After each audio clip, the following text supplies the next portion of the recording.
I don't think during great business, which is mission number one for us, and mission number two for us is helping our shareholders achieve their investment goals. By the way, those aren't prioritized one above the other. They're equal for you and I, but they're not in conflict if we have the right partnership. They become in conflict when you've got investors who truly don't understand proper business growth and they start trying to push a business to grow too fast. Operators make bad decisions. You might get short-term gains out of that, but you're going to build a culture that crumbles when it comes under real stress.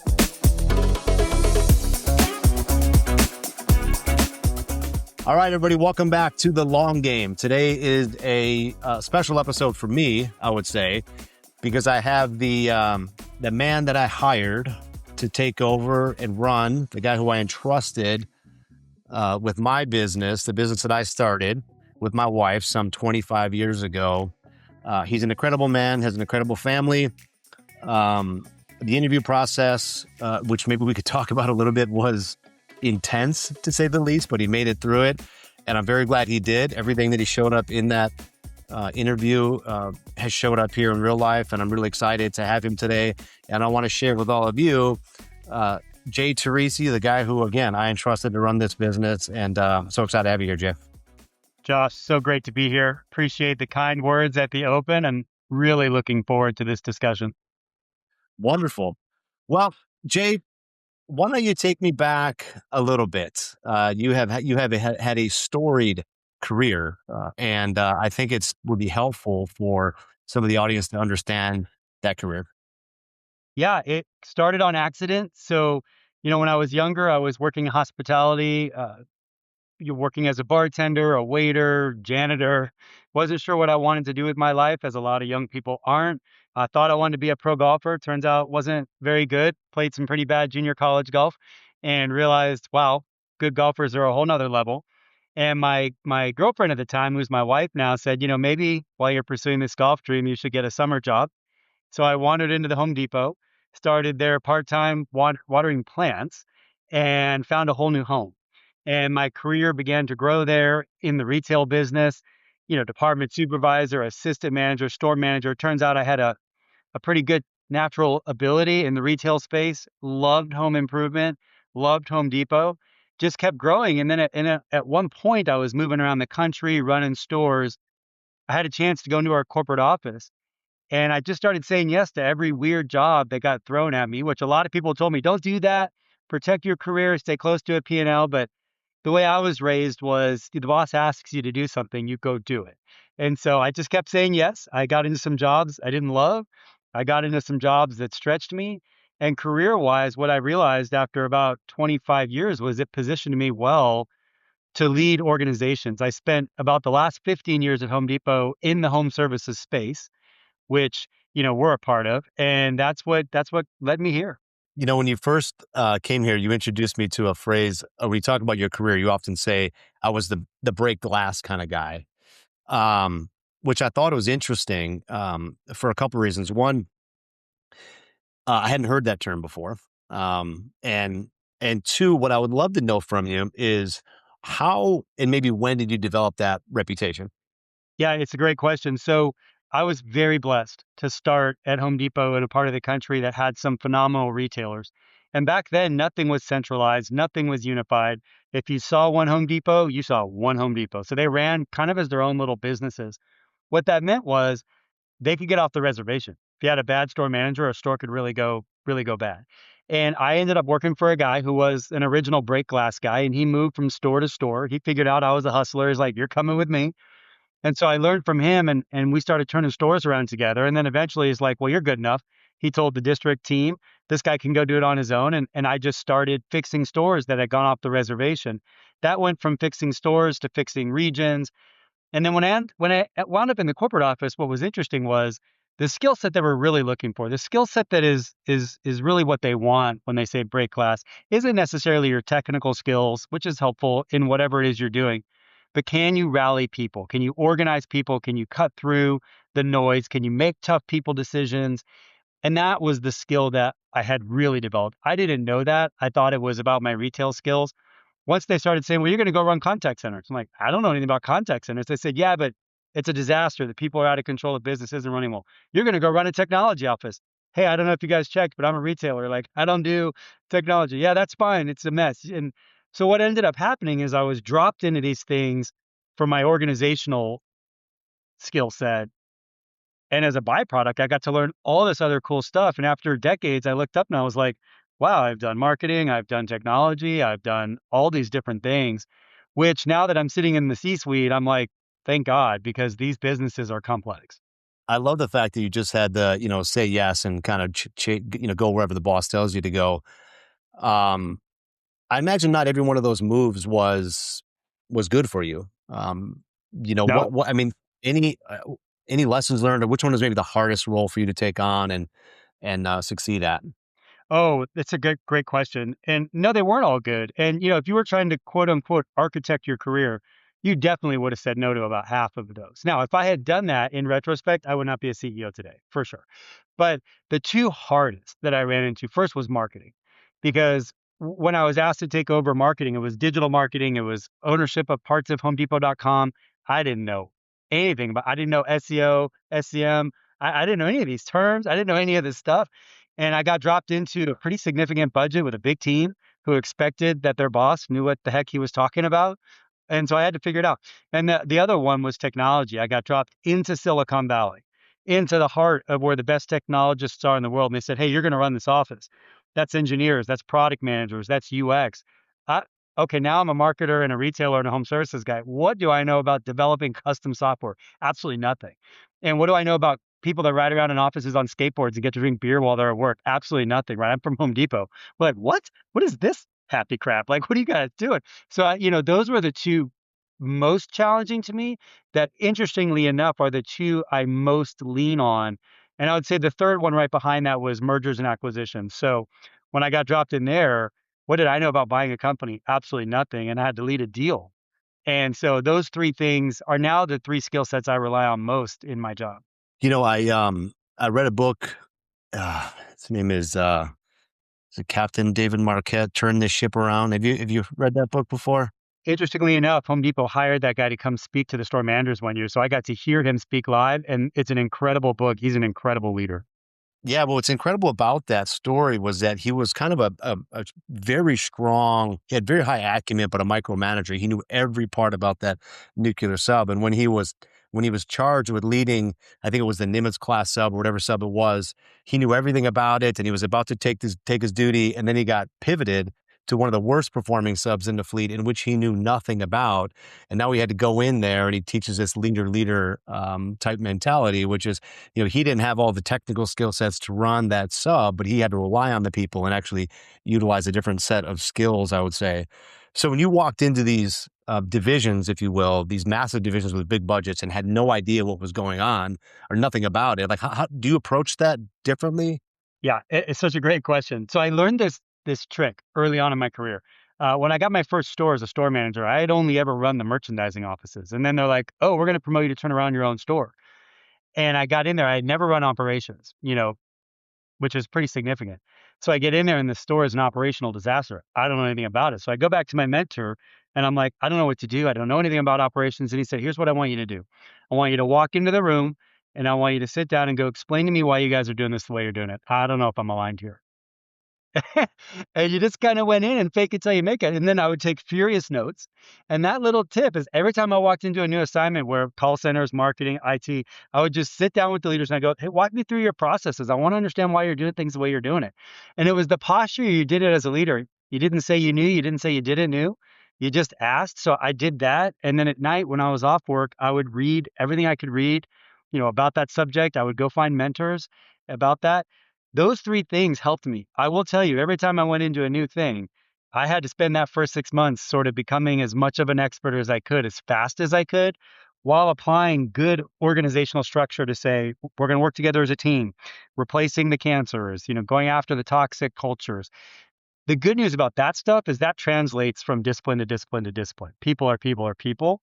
Structures are structures are structures, but it is critical that you get in and learn the technical stuff, and I'll tell you what that's made me, Josh, ridiculously curious, number 1. And number 2, it's given me a great appreciation for if you don't understand how a business works from the bottom up, you cannot effectively lead it from the top down. I just fundamentally believe that. I agree. I do agree with you wholeheartedly. Um, when you think about so different leadership uh, positions that you've had, some you've had very intimate skills, understood what to do, others you haven't. Um, but I've heard the kind of I hear this from PE guys, but I also hear this from other folks, is that there's different types of CEOs. There's CEOs that are turnaround specialists. There's CEOs that are status quo. There's growth CEOs. Do you think there's any weight to that, or tell me about it? Yeah, for me, it's difficult to necessarily agree with that, but I don't necessarily disagree with it. Here's what I can tell you, because I grew up in Home Depot, none of those things were optional. You had to do all of those things together. So, yeah, I might be turning around a business, but my bosses were never like, and by the way, you don't have to grow for 2 years while you're doing that. No, no, no. You're going to grow and you're going to fix it, and ownership is immediate. So, for me, it's hard to differentiate those things. Are there some people that are better at running a good organization that's already running well? Absolutely. And are there people that enjoy that and they're routine driven, but if you dropped them into a turnaround, not everyone can do a turnaround. Every turnaround guy or gal could run a well-running business in my mind. So I do think there's this turnaround skill set that is a unique thing. But if you're a great leader, I think all of us could do those other things. Now, whether or not that bores you, like I know a lot of people who are like, once they fix it, they're like, I need to go do something else. For me, I'm here to stay at infinity. So I'm like, well, first of all, infinity is not a turnaround. So that's beautiful, right? I inherited a lot of gifts from you. And so I'm looking forward to being in an organization that already had a ton of great stuff happening, has an incredible future. And I think in the new world, I don't think steady state exists anymore. I think as we go into the AI world and all this day and age of like, ooh, I'm going to set the business up and I'm just going to put my feet up and run it. I think that's gone. Leaders are going to be hustling, and the ground under us is going to be. I keep thinking of like you know, that Star Wars movie where they get out of the boat, the ship, and they're on like they don't realize they're inside the belly of a beast until they get on the ground and they're like, "What's wrong with the ground here?" That to me is our job now. Yeah, and plus you're in home services, Jay, and home services is going to have its own set of. Right. No matter how big you get, no matter how well that flywheel is greased, there's always going to be things to improve. So early career, you followed orders, you went where you were told, you learned a lot of stuff, you broke some stuff, you fixed a lot of stuff. Would it be fair to say that if you were telling somebody who's early in their career trying to grow, just go out and keep taking on new tasks, keep doing? To me, that's the advice I gave. It was interesting, but about 7 years ago, I started getting a lot of people dropping by my office to ask me, "How did you architect this?" And they hated the answer, Josh. I said, "Oh, I just said yes." "No, that can't be how you did it." I go, "Well, that's how I did it. I made myself available. I said yes, and I did the work." To me, that's still the answer. And maybe it's the generation we come from, Josh. I know it's things are changing, but to me, it's, hey, the way I was raised, my dad's an old school Italian guy, and it was like, the boss needs help, you say yes. What's interesting to me is I'm a naturally curious guy, so I like a good challenge. So I love the idea of like, oh, okay, I'll go figure that out. One of the things I love about Infinity is this is a massive challenge. We've built an incredibly large business here really fast. We have an incredible culture, but this is going to require us pulling a lot of things off correctly over the next few years to really see our vision come to the fruition we want it to come to. And I love that challenge. So I think if you're someone who kind of doesn't like change, like you know that about yourself, then you should stay in your swim lane and be careful about saying yes to everything that comes along. If you like change and you want to grow your career, say yes. If you want to be a C-suite leader in the 21st century, you better take on as many challenging verticals as you can, because you have got to be a cross-functional athlete at this level. That's very well said. I teach my kids, um, I guess simply put, do hard things. Marcus Aurelius said it more eloquently. The impediment to action advances action. What stands in the way becomes the way. And so do hard things, chase hard goals, get yourself out of your comfort zone. You're right. I think you have to be a very dynamic person to be a C-suite, a leader these days. And the only way you do that is by doing hard things. So talking a little bit about leadership philosophy and leadership at scale. This is a big business, as you mentioned, Jay, and you've actually ran larger businesses than this one. But you've had this philosophy. I've heard you say before: bullets, not cannonballs. Wing me, wound me, kill me. Talk a little bit about experimentation, how you think about growing the business, but doing it the right way without disrupting fundamental processes. Yeah, I love people, number one. And I think if you're going to be an effective leader in a large, geographically diverse, service line diverse business like home services, and we're not a single trick pony, one trick pony here. We're not just doing this or that. We've got a lot of service lines. We've got residential. We've got commercial. You have to be very comfortable delegating not only authority, but trust. Like you've got to let people run their businesses and you've got to be a systems person behind the scenes figuring out how can I help them do their job better. So the first thing I start with is, well, what is my job as CEO? I don't run the business. That might be a surprise to a lot of people listening to this podcast, but here's the dirty little secret. CEOs don't run the business. There's a team I have that runs the operators. I'm certainly giving direction and strategy, but a CEO's job is what? Well, turns out I'm the chief culture officer. Can't delegate that, right? The leader sets the weather. So I got to spend a lot of time thinking about that. I'm the chief strategist. Theoretically, I've got all these different things I've done. I've seen a lot of different movies. I should be wandering around the company helping my leaders. Hey, what problem are you dealing with? I've probably encountered it. How can I help consult you? And I'm the chief boulder remover. Like, how do I get things out of your way? So I start with that frame of reference. Now, leaders want to do big, bold things. I'm a fan of big, bold things, but you got to be careful when you start disrupting the business, not to disrupt your operating business, right? This is a complex business. So, and you got to respect things like seasonality. So if I want to do a bunch of things, Josh, you and I have a list multi-years long at this point of improvements we want to make to this company from the chair and CEO position. Okay, great. If we launched all of that on the business at one time, we would blow this place up. Jeff Bezos famously tells this story about how he had enough good ideas to absolutely destroy the business, right? And certainly you and I qualify for that between the two of us. So what do? We got to take a step back. We got to prioritize. And then we still have to be careful. So the fire bullets and cannonballs comes from Jim Collins, Good to Great, Great by Choice. And it says, okay, we got a great idea. Let's go take a couple of brands. Let's try it out. Let's invest some money. Not so much money that we've risked the balance sheet, right? Let's see what happens. Oh, it worked. Awesome. Let's do it in a couple of more brands, a couple more bullets. Oh, it worked again. Boom. Let's shoot a cannonball. Roll it out. Let's go on. This is literally my entire modus operandi. It doesn't matter if we're in technology or process, sales, production, right? Sub management. If I'm trying to make something better, first ideate, proof of concept, pilot, that's your bullet, cannon, boom, that's your rollout. If we do that and we start stacking things one on another, you look back over a series of years and you have fundamentally altered the business. I think a lot of the mistakes leaders get into is one, trying to do too much at one time. I've certainly been guilty of that. And then two, feeling like the clock is working against them. Oh, I got to get it all done in this calendar year or the business isn't going to grow. Hey, that's not true. Like you can grow the business while still altering the business, but what you can't do is radically transform the business in a short period of time without disrupting your operating business.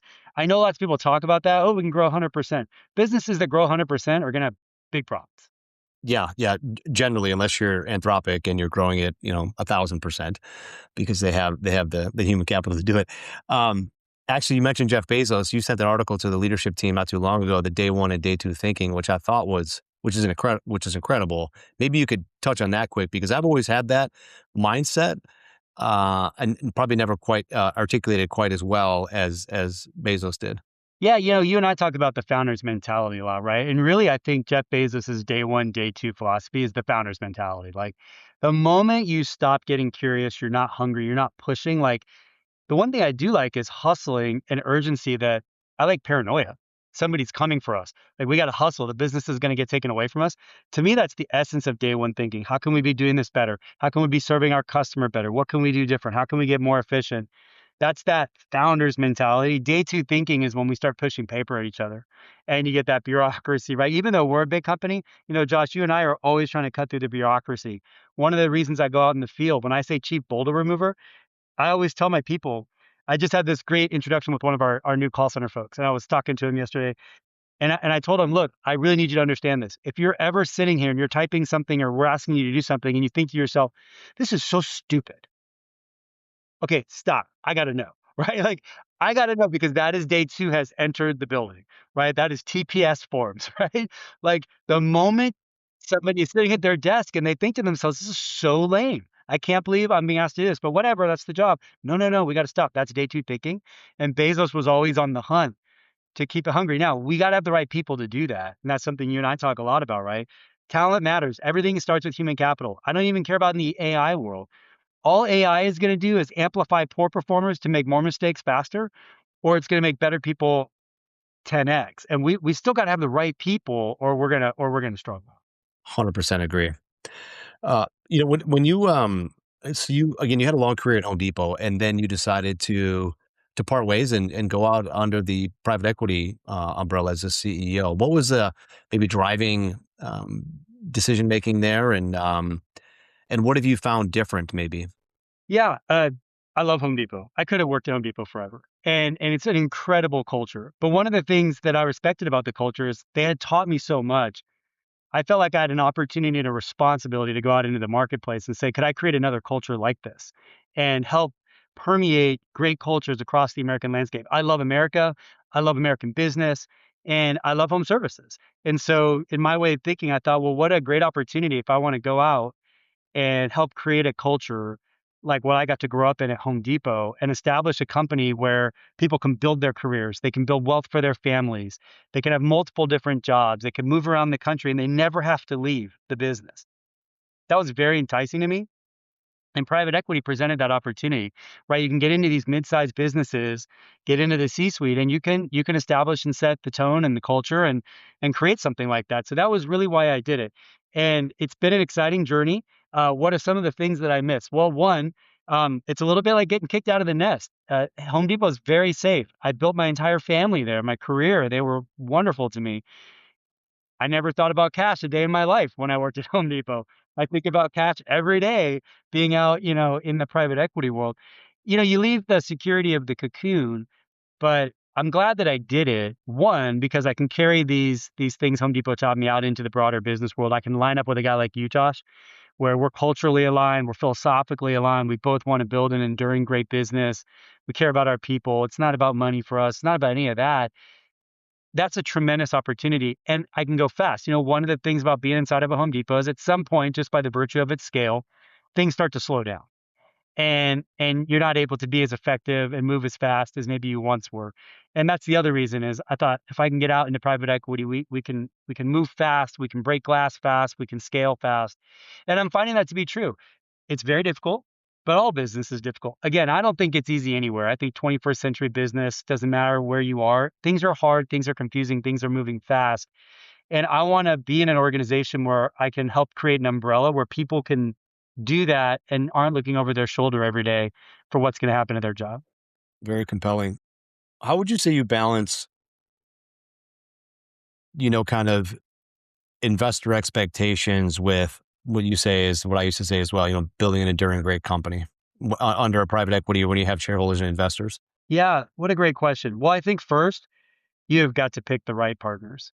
And we are very blessed with our partners here at Infinity. And I think that's step number one. And if you can find the right investors who want to scale something great and they're not in it for just a quick flip, I think that's step one. My first foray into private equity, that wasn't the case. And so I learned some lessons there, which I've carried on. I'm super glad to have found the team we're with now. So we have that has got to be, step number one. If you're an operating executive, if you're a team, if you're selling your company, you need to think very carefully about the people you're investing with, get to know them, spend time with them, understand their basic philosophy around life and around business, because that's going to be very revealing. So that's step number one. And step number two, align yourself with great business partners. So like Josh, you're a tremendous chairman for me. You understand the business. You built the business. You're passionate about the business. You also understand the investor management side of it. I try to be very honest with my investors. Let's not be Excel rich. Let's talk honestly. What's happening in the marketplace? How fast can we really grow? What do we really need to invest? So I try to be radically transparent, find partners who appreciate that and aren't showing up going, doesn't matter, Jay, none of that matters. You can grow 25% this year anyway. That's you got to try to avoid that. That's a big part of the private equity world, and a lot of CEOs are frustrated. You do have to understand though, if you're going to be an operator in this level, we do have investors. They have invested their money for a purpose. So I don't think building enduring great business, which is mission number one for us, and mission number two for us is helping our shareholders achieve, their investment goals. By the way, those aren't prioritized one above the other. They're equal for you and I, but they're not in conflict if we have the right partnership. They become in conflict when you've got investors who truly don't understand proper business growth and they start trying to push a business to grow too fast. Operators make bad decisions. You might get short-term gains out of that, but you're going to build a culture that crumbles when it comes under real stress. Or they sacrifice long-term durability of the business for short-term financial gains. 100%. Triple the marketing price, expense or outlay, double the price to the consumer. You get a bump in short-term EBITDA, but then you get this long tail of no referrals and bad Well, you just kill your press. brand in the marketplace. And you And kill your brand. you Yeah, kill your brand. yeah. And I think that's what we're really selling here. So I think getting investors that understand, hey, we got to protect our brand at all costs. This is the intellectual property of the business. Our brand reputation in home services, this is not, we're not doing anything innovative. We're all installing roofs and installing windows. Like your IP, I learned this from a board member of my last company. He's like, your intellectual property is your brand, Jay. Do you understand that? I was like, no, I don't think I did, but I absolutely do now. So, So, it's important to so understand. tell me, Jay, you come from this massive Home Depot, the orange apron, very well respected, and you get this inbound inquiry from our team about this resi roofing company, this kind of schmuck resi roofing company. What got you excited about about maybe looking under the hood? Well, number one, I love the categories. I love these categories a lot. Number two, I listen to the long game. Actually, that was my first piece of research is researched you, Josh. And I was like, because the recruiter called and the first couple of times I was like, yeah, I'm not looking. I'm doing what I'm doing and pretty focused on that. The scale of the business that you had built, I was like, that's very interesting. There's not a lot of businesses this size floating around the home services space. And when you have a business this size, it gives you more opportunity to do things. The geographic layout of the business was very intriguing to me. But then what really blew my mind was the quality of the brands. So once I started looking around at what you had built, I listened to what you had to say on the podcast. I met with you guys a couple of times. I was like, whoa, this is the real deal. These folks are a lot like Bernie and Arthur. Those are the two founders of Home Depot. They're mission minded. They're not, this isn't a financial exercise for them. Josh is trying to do something. And the thing that really pushed me over the edge, Josh, was when I saw your purpose statement, right? Saving our communities from unscrupulous contractors. And then I heard you talk about it. And like you really meant it. And it reminded me of all those stories I heard as a kid growing up at Home Depot about why we were so focused on what we were doing. Like we called it being orange blooded and drinking the orange Kool-Aid. Like we bled Home Depot. And hearing you talk about it, I was like, okay, that's a culture I want to be a part of. This is not a private equity roll up. This is a mission minded set of folks who are trying to do something unique in the space. I want to be part of that. I love it. I'm just finishing up my book right now, and I write quite a bit about that experience with Betty and what really turned me from being just a small roofing contractor who was trying to support a family to really mission driven and going, man, this is a pretty unscathing industry that we're in. There's so many people. Heck, I don't know anybody who hasn't or doesn't know somebody who's been taken advantage of by a contractor. And it's just pretty wild that in these times it still happens. And so, um, coming down the line soon when, so you come in, Jay. So you've been what, 4 months now? Yeah, I Just can't over believe 4 months. it. Almost 4 months. Yeah. I feel like you've been here for a Well, you decade. and I have been hanging out for over 6 now. So Yeah. Yeah. You have this analogy. So we talk about integration. It's a big part of the buy and builds that we're kind of doing. We're trying to create an enduring business. And part of that is getting 25 different brands to operate the same under the hood. And you have this analogy, this cake and frosting analogy. Maybe let me talk a little bit about that and how you think about integration and what really matters. yeah. Well, it starts with first, I have tremendous respect for every one of our companies and for every one of the founding groups in those companies and the people working in them. These are all individual businesses on their own. They're part of a collective, but they're also a standalone individual business. And they've got history and they've got culture and they've got stories.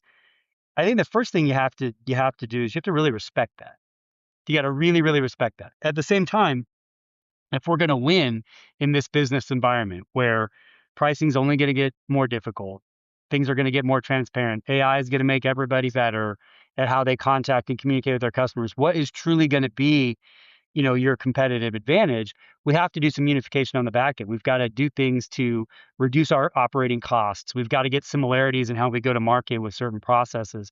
both those things can be true. And the cake and frosting thing comes in that says, what are the things that as an owner you really hated spending time on? Like they don't drive the business, but they're a necessary part of the evil. Managing my fleet, accounting, AP, lots of parts of marketing that can be done at a higher level.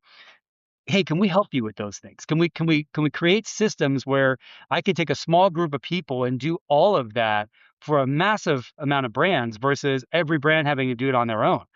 That's one point of synergy. And then we can spend all our time thinking about how to make those things better. Then you, brand, you can spend your time on the things I can't replicate from any kind of corporate or regional office. I can't replicate your culture. I can't help you take care of the customer, right? That's a local thing. I can't go in the house and sell for you. I can't move the job. I can't install the job. I can't do service and warranty. I can't manage your stuff. Can't collect the cash. These are the things I want you to focus on at the brand level in the way that showing up in your community makes sense. So we say, hey, we're going to give you some cake ingredients on these certain things. I'd like you to bake the cake that way. Everything else is yours. That's the model. How you want to do it, the way you want to show up. Don't violate the law. Don't violate our values, right? Let's all stay connected on that stuff. But go out there and kick ass. Like you're still the play. The local brand presence is the most critical role in our company.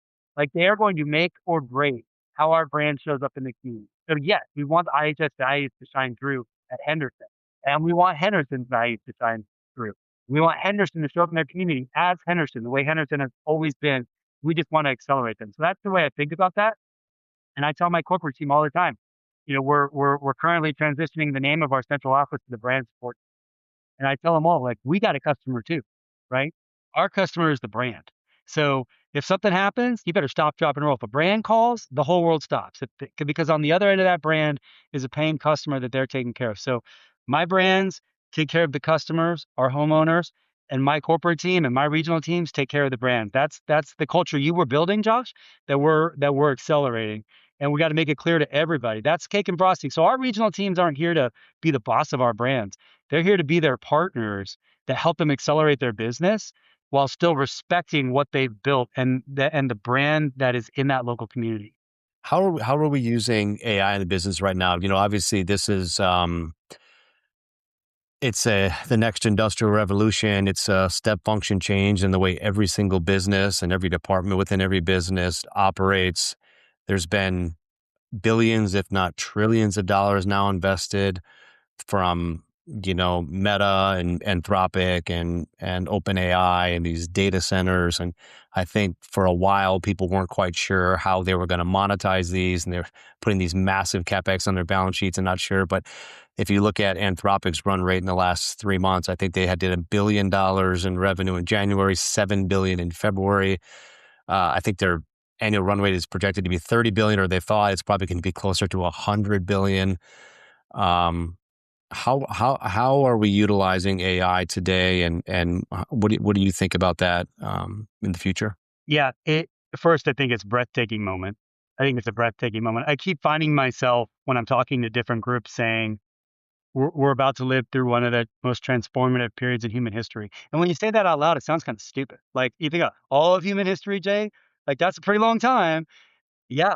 I mean, I think that's what's happening. And so it's a really exciting and terrifying time to be leading a company, let alone just being a human being, experiencing it in real time. And so, you and I, Josh, we spend a lot of time talking about this. The ELT does. We have made the decision here at Infinity, at IHS, that we are going to be an AI first company. Now, do we totally know what that means yet? No, but we know that's what we're going to do. We're spending a lot of time doing it. Where is it showing up in the business today? Well, first, it's incredible how fast you can do ideation now. And so we're transforming, one of the most important things if you're trying to drive a profitable business is data. And you and I are data junkies, Josh, right? We want to understand what's going on with every aspect of the job. And we've struggled. Everybody in home services that hears my voice has struggled with data at one time or another. And how do we get all the data and put it together?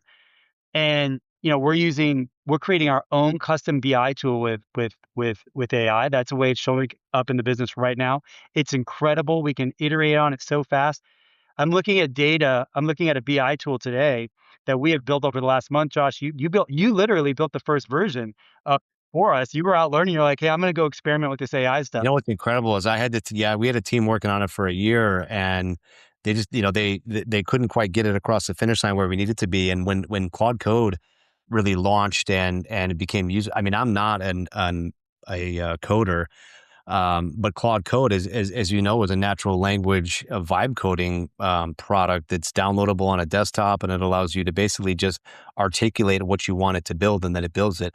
I built in 4 days a fully interactive BI dashboard that looks at every piece of our business across all of our brands, and it's something that you couldn't do before. It was quite incredible. Now our development team has taken that and put more legs to it, which is great. But that's obviously important. You talked about ideation.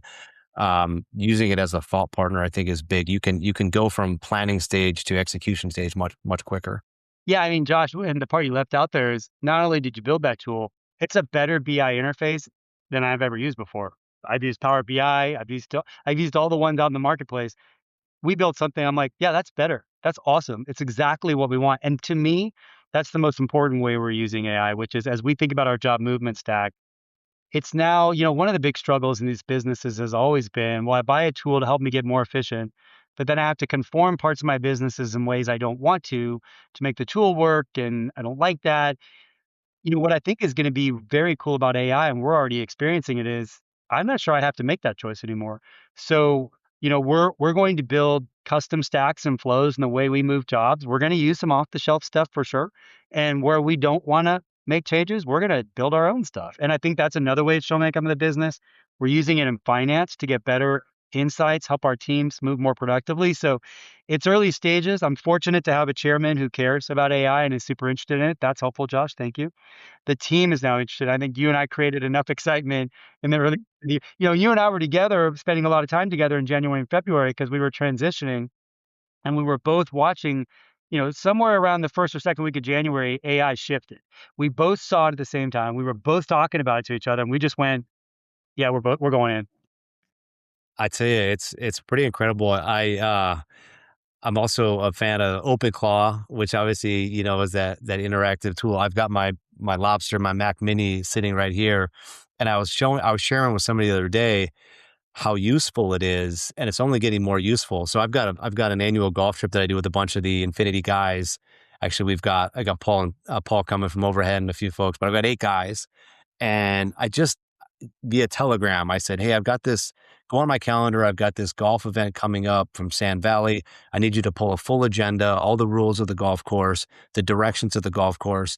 Go get everybody's handicap in GIN and make sure you have the handicaps listed in there, and then send an email to everybody. One command, done." And everybody gets the message.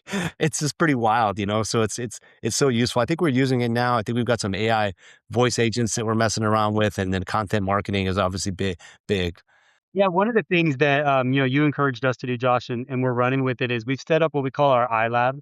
So every area of our business, we're asking the question now, how does AI integrate into this and how can it make it better? And we're starting to fire bullets in different places, to your point. We're trying to be mindful of the cost. Like one of the reasons Anthropic is growing is this stuff is addictive and it's expensive. So right now, we're trying to understand how does this show up as a cost? And one of the ways Chris, our CFO, and I are thinking about it is, hey, this is a new labor line. Like tokens are a new labor line. And so, okay, let's put that in the budget. We want our people to use this. It can make them more efficient. Patty, our chief transformation officer, is trying to help us chart out how do we know it's making us more efficient. So we're going through all the gyrations that properly functioning business needs to. I have investors, to your point, Josh. I've got to say, oh, Jay, you went and spent all this money on AI. What'd you get out of it? So I need to be able to answer that question. But there's no doubt in my mind that if you're not trying to think about how to do this, you're going to get left behind. And Josh, you and I talk about this all the time. That the competitor that scares me right now is the 25-year-old kid who's going to figure out how to start a roofing company and have no labor other than people installing it. He's going to sell it. He's going to do this. He's going to do that. And how's that going to show up for me? He's going to go in the house and he's going to offer it at half the price I can. He's, I'm thinking about that every day. So now I'm like, okay, how do I disrupt my own business? How do I become that person before that person hits me? Because it's coming. So I think the most greatest thing the team is doing is challenging itself to say, how the heck are we going to disrupt ourselves? Because the one thing I think we did a good job of, Josh, is we've gotten everybody in the company's attention. This is happening. It's not. It's not. Yeah, it's going to spawn a bunch of new industry and new businesses as well. I was actually talking to Chris, our CFO, this morning, and just about he's using Claude and 4.6 Opus, which is the frontier model for Anthropic, and it's an incredible model, but it's very expensive. And I say, hey, there's other drop down models which are a tenth of the price, a hundredth of the price. It can do a lot of that compute for you. If it's not, the highest level reasoning you need. There's actually companies right now that are creating application layers which will restructure what models it pulls from, so you're not spending all these dollars in tokens. They're talking about the token cost is going to be reduced by 1,000 here soon, but yeah, but it's going to spawn whole new industries, and I think we're safe, Jay. I don't. Obviously, I have that healthy paranoia that you do, but homeowners, this is a roof. They want somebody to come out. They want someone to point out the problems. It's a little bit of a feeling touch, and I don't want to overstep. I remember my old chairman Stagner, who was the CEO of a mattress firm, once told me that he stood at the pulpit and said, no more than 5% of mattresses will ever be sold online. You got to lay in the bed. You got to do this. And of course, he was, proven wrong some very short years later. So I think like 30% of all mattresses are sold online, or 40%. So it will happen. So we got to stay on. So thinking about that, Jay, thinking about the future, where do you see IHS in 5 years, and maybe even a little bit deeper than that? What has to be true for us to achieve our goals? Yeah, well, the big, hairy, audacious goal we've set for ourselves is we want to go border to border, coast to coast in both the countries we serve, US and Canada. So we are in a growth-minded part of our history, right? So the next 10 to 12 years, we believe is going to be an extreme growth portion of our history. And then at some point we'll achieve scales. And to your point, you look for other ways to grow the business, right? So we're still early stage growth. We still feel very much like a startup. And we're pretty excited about that. What has to be true for that to happen? We have to get the back end unification of our business right. We absolutely have to get that right. We need to be a service to the brands. It has to be easier to be a brand in our network than be on your own because of the tools and systems we're providing you that allow you to focus on the things we talked about earlier. That has to be true. We have to build an incredible talent pipeline for that to be true. So this year we're launching, we haven't named it yet, but for all intents and purposes, the Infinity Academy. We're going to start doing a lot of internal leadership and development training. We've got to create the brand presidents of the future and all of those sorts of things. That's got to be true.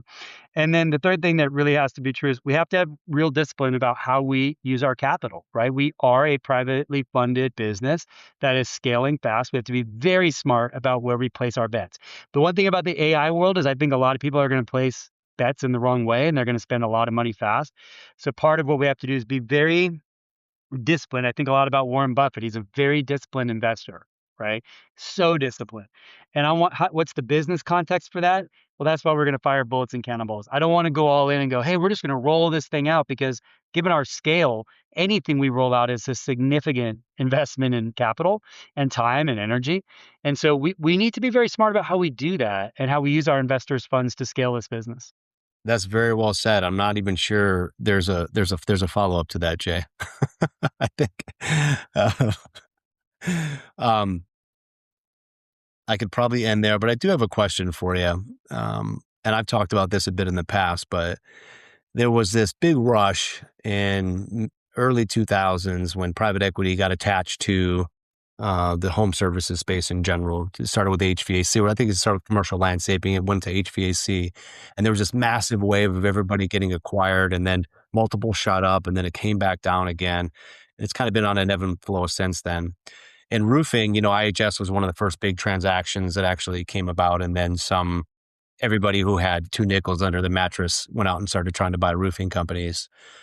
How would you say that our business, even though we're private equity back, is different than other PE kind of strategies right now? And why is it more beneficial to be partnered with us? Yeah, I think that's a great question. Well, number one, I think our brand centricity matters. We are all about building an enduring great business. None of my leadership team is here to cobble these things together, spin it off, and ride off into the sunset. We've got a vision for what we're trying to do for the American homeowner, for laborers in America who dedicate their life to the trades. So I think if you want to be part of a business that is trying to do big things beyond just, hey, we're trying to make some money. No, we want to be doing big things in our communities. We want to be investing in charitable foundations. We want to be protecting jobs for the future.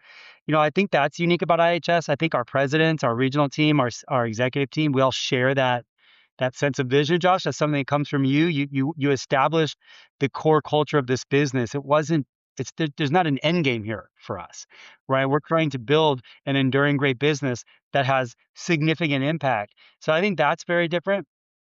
And then I think our very disciplined approach to making sure that we're providing support but not being disruptive to our brands. And I think my biggest nightmare is, a brand president getting up in the middle of the night saying, "Oh, that corporate team and regional team are such a burden. I have to do things to satisfy them." No, will that happen occasionally? I'm sure. It's a big organization, but we have to constantly be fighting that. So if you want to join an organization where we're going to care a lot about talent, we're going to have a day one founders mentality, and we like to have a lot of fun. This is a really good place for us. Like we we take ourselves just seriously enough, but not that seriously. And I think that's really important. And if you don't believe me, just swing by our annual awards trip some year, and you will see people that work hard, play hard, and are very, very authentic. And that's the last thing I would say. I've spent a lot of time traveling this country, and you have very carefully selected who you let into the party here, Josh. That is something you've done very well that we continue to do. And I have never worked with such an authentic group of people. Every brand I meet, I leave going, man, what a great group of people. Well, Jay, I'm happy you finally picked up the phone and took the call from the recruiter. I'm happy you endured the very laborious interview process and made it to the end. I couldn't be more pleased with your performance here in the first 4 months, and both from a cultural officer, as you say, but also for performance of the business and quickly becoming a good friend. So thank you so much, Jay, for everything you're doing for IHS and for sharing your story here on the pod. I think it's going to be helpful for people. Yeah, let's keep kicking ass.